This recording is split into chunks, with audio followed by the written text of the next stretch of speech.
Wonder Woman 1984 was a complete and total flop over this past weekend when it came to overseas box office. It hasn't arrived yet in the US, but over this past weekend, it was in China, and it completely failed in China. Wonder Woman 1984 is already looking to be a flop. And of course, many people are saying out there already that it's because of the beer bug that it has failed, and that is the only reason. That is absolutely not the case, and we're going to be taking a look at why in just a second here. But Wonder Woman 1984 is 7th woke hard franchise to die at the box office, and indeed, it is seeming like more and more, and especially the more that I hear about this film, it sounds like they have some woke nonsense in it, including things like Patty Jenkins making the villain to be a Donald Trump type of character, which is just crazy, and it continues to show the TDS that Hollywood has been suffering with for over the span of the past 4 years. It has been absolutely crazy. And the fake entertainment media is already trying to blame Wonder Woman 1984's crash and burn at the international box office on the pandemic. Don't you believe it? What we have here is nothing more or less than yet another woke-tard franchise going down in flames. Number 7 by my count. Wonder Woman 1984, the sequel to the 2017 blockbuster debut, on 30,000 screens in 32 international markets, and went down like the Hindenburg with only a 38.5 million debut. This is not the fault of the pandemic. This is just a plain old box office catastrophe that comes from audience indifference. For context, during the same pandemic, Christopher Nolan's Tenet debuted to 83 million overseas back in August. 53 million came from 41 territories, which did not include China. The following week, Tenet debuted in China and grossed nearly 30 million. So, in just its China debut during the same pandemic, Tenet nearly beat Wonder Woman 1984's total international debut, and Wonder Woman 1984's total international debut included China. By the end of its international run, and again during this same pandemic, Tenet grossed a whopping 305 million overseas. It's looking like Wonder Woman 1984 will be lucky to crack half of that. Wonder Woman 1984, which should absolutely be competing with Tenet's run. Completely. 100%. There should not be a question about that whatsoever. But it is already looking like this film is going to be struggling, which is very interesting to me. If you're looking for more apples to apples comparisons, Wonder Woman 1984 debuted to just 19 million in China this weekend. In 2017, the original Wonder Woman opened to almost twice that, and China's box office is pretty close to being back to normal, as it is today. For example, The Rescue, a China-produced film, also debuted this weekend and humiliated Wonder Woman 1984 with a 36.3 million opening. It's crazy, man. This is not what I was expecting, okay? I thought that Wonder Woman 1984 was going to be doing much better than this, and it totally is not. Wonder Woman 1984 is not doing well at all. Wonder Woman 1984 is shaping up to be a full-blown catastrophe that has nothing to do with the virus and everything to do with audience indifference. And now we have used math and facts to prove that. The question becomes why? Why is Wonder Woman 1984 a humiliating flop? After all, the original Wonder Woman was a huge hit that grossed 413 million domestic and another 409 million overseas. So what happened to all the goodwill? Well, I think two things. The first is that the original Wonder Woman just isn't a very good movie. Like a lot of big hits, once the roller coaster ride of all the CGI wears off, you see the movie for what it really is. Wonder Woman is a heaping helping of nothing special. Now, I haven't seen the movie yet. I'm planning on watching it this weekend. But I'm very conflicted about this because theaters actually just opened up this week here in Michigan again. Thank you, Governor. Thank you, Governor Whitmer, for opening up our theaters again. We appreciate it. So I don't know. I do plan on going to see the movie, but I don't know if I want to go see it in theaters or not. Part of me wants to support the theaters, not so much the movie.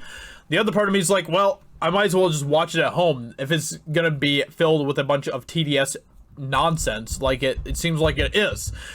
So I don't know exactly what I want to do yet. I do want to go support the theaters, so I'm probably going to go end up watching at theaters anyway, just for the sake of the theaters, not so much because of the movie.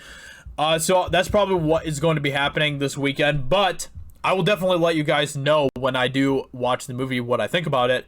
I just watched it again a few days ago, while I wasn't a big fan to begin with, it was an even worse experience the second time. A real waste of time. You take Gal Gadot out of Wonder Woman and replace her with one of Hollywood's generic starlets, and Wonder Woman's got nothing. Yet Gadot is a 1 in a million find who holds that terrible movie up all on her own, and after first blush, it just isn't enough. So then they talk about the whole Trump thing as well. Let me see here. Nevertheless, for whatever lunatic reason, director Patty Jenkins decided to make Wonder Woman 1984 woke with a Donald Trump stand-in for her villain. Who the F wants to see that? Trump supporters don't want to see that, and there are right around 75 million of us, and those Trump haters who aren't already sick of the guy get their Trump bashing fill 24/7, 365 days a week on TV, in the news, late night, it's everywhere. Oh, and guess who's directing the next Star Wars movie? Patty Jenkins. So, of course, you know, Patty Jenkins going woke with Wonder Woman 1984. I'm sure that Disney loved to see that, and they're like, oh, hey, you want to come make a Star Wars movie, you frickin' wokester? And so Patty Jenkins was like, oh, yeah, sure, I'd love to. This is all just crazy stuff, and it goes to show that Hollywood continues to be a place that suffers majorly with TDS, and they can't help themselves. They are so obsessed with Trump. They are now literally making villains out of him in their movies. And this isn't the first time that this has happened in the past as well. There are plenty of other shows and movies out there that have literally made weird demonic villains out of President Trump in their movies, and it's a complete turnoff. And when you look at it, you know, you're literally isolating like half of the country when you're doing this. And the half of the country is like, yeah, I don't want to go see that because I like my president and I don't want to see them completely turn him into some sort of weird ass looking villain type character in this movie. I just don't have an interest in seeing that. And so I completely get that. And of course, Patty Jenkins is thinking probably like a lot of people in Hollywood think. They probably think, oh, you know, most of the country probably hates Trump because everyone in our Hollywood bubble hates Trump. And so that's probably what the rest of the country is like, right? And that is just simply not the case. So I don't think that Wonder Woman 1984 is going to be doing good this upcoming weekend in the United States, especially since they are now splitting the movie on HBO Max and in theaters.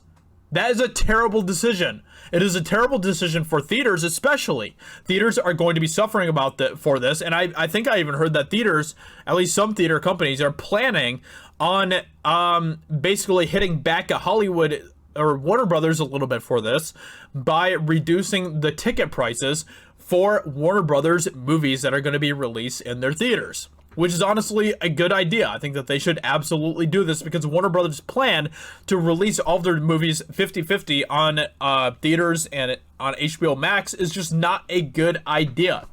It is not a good idea, and especially not a good idea for theaters. But in the long run, I think that Warner Brothers is going to find out very quickly that maybe this doesn't really work out for them when it comes to HBO Max either. It is very possible that a lot of people are going to be like, you know, I don't know. I don't really have an interest in watching this on HBO Max. I just don't. I mean, I don't know about you guys, but when I don't have the opportunity to go watch movies in theaters, I watch a lot less movies. I just don't have an interest in watching a ton of these big blockbuster movies like Wonder Woman 1984 at home on the small screen, because they lose part of that glory of watching them when you watch them on the big screen. You know, when you're watching these movies that have lots of visual effects and whatever else, and are supposed to be the movies that are appreciated as an experience on the big screen, when you don't have that, you just don't have that same type of drive to watch them at home. At least in my personal experience, that's how I view it. So Wonder Woman 1984 is a movie that I just don't have that much interest in, because the more that I hear about this movie, the more I'm finding out that this movie really isn't as great as we thought it was going to be, hopefully. And it sounds like that some of the stuff that they're doing with this movie is definitely stuff that is pretty woke, pretty TDS inflicted type of stuff, and that is just stuff that I'm not very interested in. Now, the only reason that I will watch this movie is if I want to go support my theater this weekend, and that is probably the only thing that I'm really going to be doing. But, like I said, this movie did not do well overseas, and it's looking like that Wonder Woman 1984 is going to be another flop from this horrible year of 2020. So let me know what you think in the comments below about this. Subscribe if you're new here to my channel. I greatly appreciate that, and I'll talk to you all very soon in another video. Talk to you later. Bye.